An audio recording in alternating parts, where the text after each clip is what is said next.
Sa sinasabi po ng ilang mga mambabatas na ang sabi po ng isa, wala daw po kayong kredibilidad pag hindi kayo humarap doon sa House Inquiry. Sa ngayon po ba, Mayor, may pinadala na po ba na imbitasyon para po sa inyong pagdalo sa hearing? DJ, mabuti na lang nabanggit mo yan. Yun nga, nagtataka nga ako eh.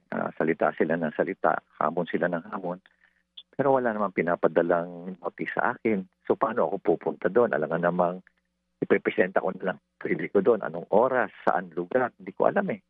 Kaya hindi ko rin maintindihan kung ano yung mga sinasabi nila.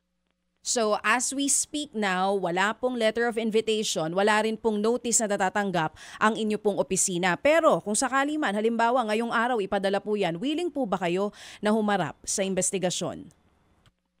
Yes, absolutely.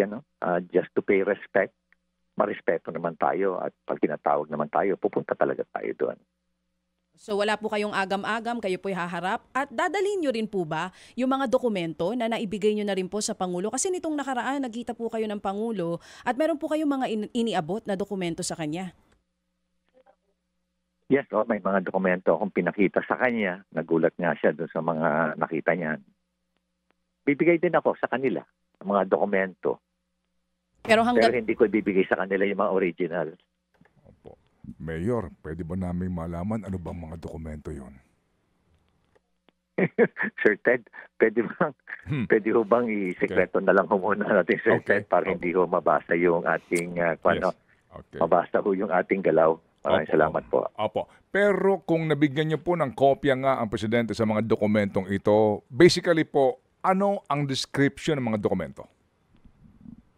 Well, mga technical descriptions, mga photos at the same time, mga figures, mga numbers. Opo. Talagang magpapakita talaga na may mga anomalya. Opo, may overpricing kumbaga, no? Makikita nyo, nagugulat nga siya na ganun pala. Talagang nagugulat siya eh. Sabi nga niya, yung ganito pala kataas yung presyo ng, kasi yung binanggit nga niya na 12,000 per square meter sa Rockner eh.